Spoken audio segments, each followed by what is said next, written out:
Yo guys, what's going on? Zace is here today with another video. In today's video, we're talking more about the Server Slam because we finally have some statistics from it, and we have some of the stuff that Embark is going to be changing based on Server Slam feedback and based on some of the stuff we were doing. We'll talk about that shortly. But do me a huge favor, make sure you drop it a like on this video here, and of course, consider subscribing to the channel for more Arc Raiders content. We are less than 1 week away from release. I am going through withdrawal again.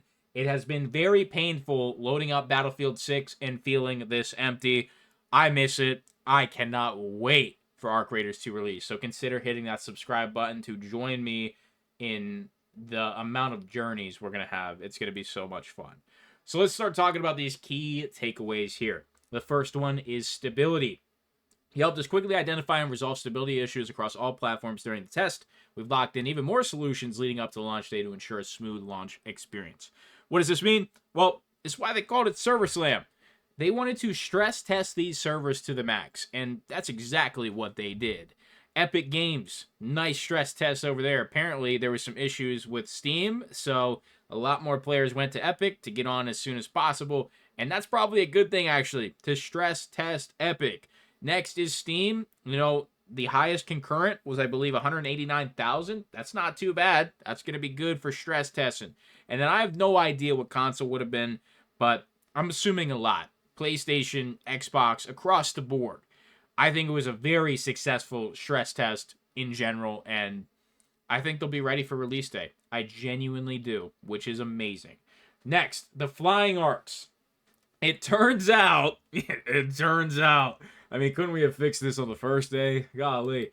It turns out their awareness was a bit too high. That's kind of an understatement. Allowing them to essentially see through trees and bushes. This made their vision unintentionally overpowered, but we've adjusted what they can see now, so expect a fairer fight at launch. This statement, I actually don't really like it too much. Essentially see through trees and bushes? No, they could. They absolutely could. It was a little ridiculous. So I'm hoping they have just done kind of what Tarkov does now with scavs and their ability to see you if there's a bush or some kind of foliage in the way. Just the way the line of sight happens. I'm hoping they went that approach a little bit. Or I don't know exactly how that stuff works, but what I do know is during the Server Slam, hiding in a bush was literally a death sentence. You had to run to cover house, something like trees. It was mainly bushes for me, but you needed to just leave the area. There was no hiding at all from Ark in this Server Slam. So, the Dam Tower. We watched many of you bravely and perhaps a little too easily access the Dam Control Tower on Dam Battlegrounds. It was fun to watch, but a bit too accessible for a key loot location.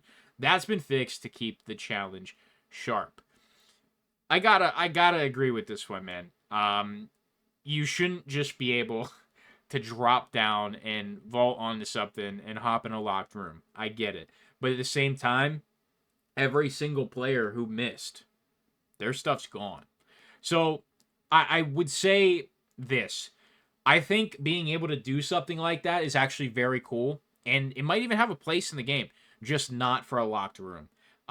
Let's say it's a room that is only accessible via doing something like that, high risk, high reward, and then there is a way out that maybe you fall down like an elevator shaft to a distance where you can't get up, but you can go down.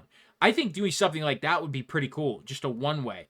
But a locked room, I have to agree with Embark here. There's not really a place for it. If people are gonna bring a key in and the room's already hit and the room was locked, that's a feels bad, man. So I have to agree with this one. And here, the last one, visual difference. Some notice a visual difference between Server Slam and earlier tests, Tech Test 2, more specifically on certain hardware. The default settings did change a bit to favor more performance, and they are looking into it further to strike the right balance. I saw a lot about this on Arc Raiders Twitter, if you want to call it that, but on my regular Arc Raiders feed, I did see a lot about this, and if you're on, higher end rigs and stuff, you wouldn't have noticed it one bit. But it was very noticeable for some people, and they admit here that they did change some of the settings to get you some more FPS, but at the same time, this game is already so well optimized and so gorgeous that when you take away from that even a little bit to take away from how gorgeous the game looks, people are obviously going to notice, and they should have expected this, and they should have, if they were going to do something like that, they should have probably just did it so incrementally where people wouldn't have been able to notice. 4% change. I think the change was a lot higher percentage wise than that. So let's take a look at the stats from the Server Slam. So here we go. Here are the stats from the Server Slam, and I gotta be honest with you, there is one stat in here that I don't know if it's necessarily correct, but there could be some reasoning. So it's actually the first one, or it could be the total arc destroyed. One of them just doesn't make sense to me. 30 million rounds played, but only 58 million total arc destroyed. Now, it depends on what total rounds played means. If I go into a raid, I don't like my spawn, and I use a raider hatch key and I leave immediately, does that count as a round? I would assume yes. So that in itself would probably explain it.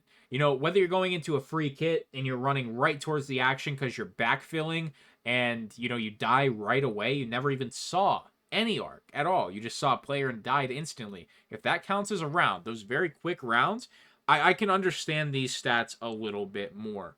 But 30 million rounds, that averages to 10 million rounds a day. That is pretty damn insane, and that is a shitload of players on the game. Deadliest arc. This one, who would have guessed it? The Rocketeer. The Rocketeer, even though they didn't say anything about it, I guess it would classify as a flying arc, but the Rocketeer is entirely too overpowered. All of the arc was so much better in this test compared to Tech Test 2. The Rocketeer, though, was broken to a point. It actually, if you saw one, you don't want to be anywhere in the vicinity because it could just randomly lock onto you and you won't survive. If you are out and about, if there is not even a small building, you're probably dead. If there is a way for you to get underground, you'll live, but that's about it. The Rocketeer was the deadliest arc. It was incredibly overpowered. It 2 to 3 shots you every single time, depending on your shield, depending on if you get any meds off in time. It's incredibly accurate in the terms of using the splash damage to its advantage. I mean, the splash on those rockets, it's nasty. It'll fuck you up quick. The Rocketeer was not to be messed with in the Server Slam. And listen, even in Tech Test 2, when Arc was significantly easier, the Rocketeers were good.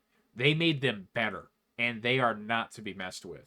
Players knocked down by the Rocketeer. It's right there, ladies and gentlemen. Almost 2.5 million kills via Rocketeer. That is insane.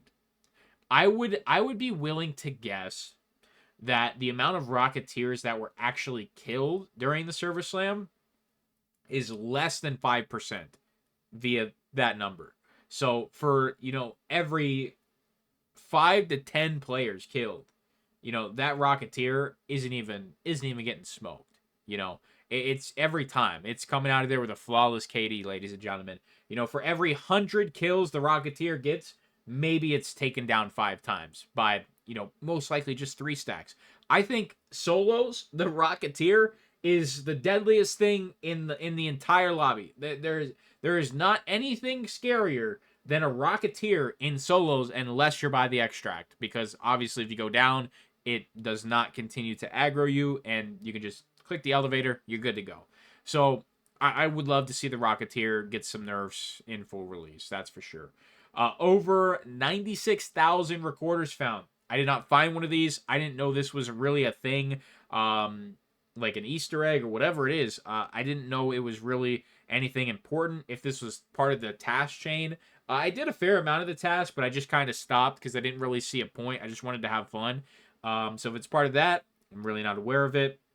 But I did see some of the streamers and stuff had them in their safe pockets. So like I said, I don't really know much about that. And then, almost 3,000 knocked down while playing the recorder. Most crafted weapon, the Pharaoh. I mean, who would have guessed that too? The Pharaoh's gross, man. It's so good, and it feels like it didn't get affected nearly as much as the Anvil.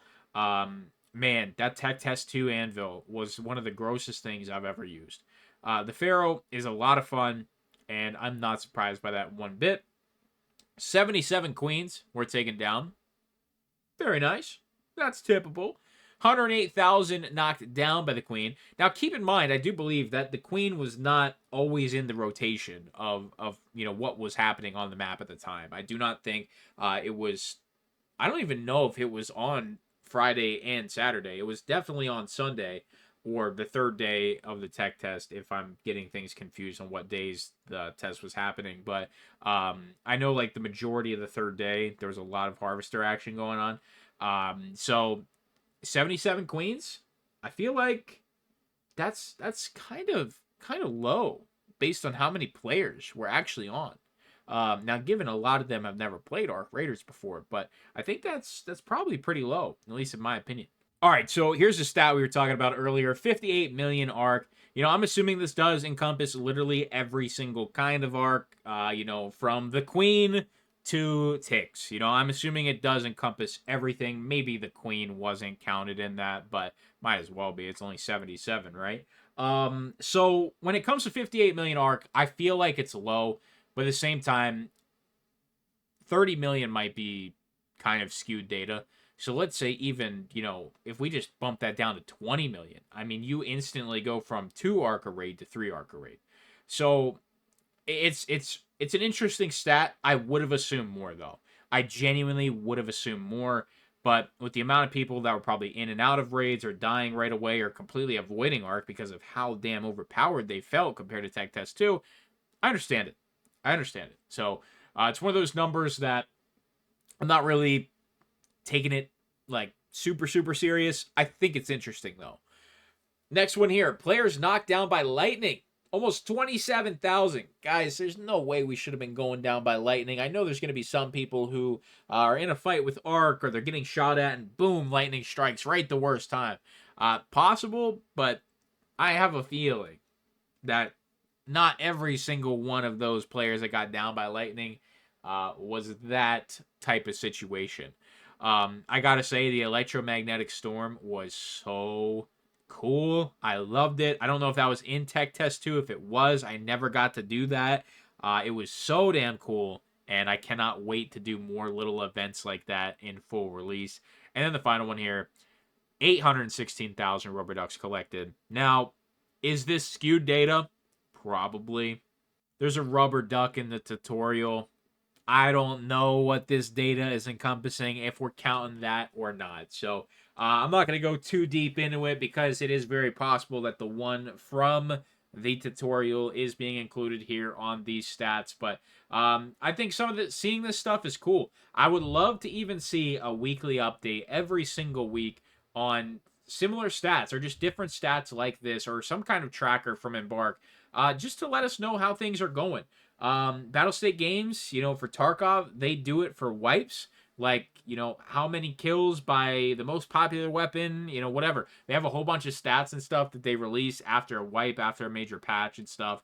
So I'd love to see Embark do the exact same thing as we, get the hundreds of millions, billions of rounds played per month for Arc Raiders. I would love to see either monthly stats or stats for an update, anything. I'd love to see more of this. I love seeing this kind of stuff. And yeah, it just gives us a nice little insight on what's happening in the world of Arc Raiders. So if you enjoyed this video, do me a favor, make sure you drop a like on it. Consider subscribing. I'll see you in the next one. I'm out.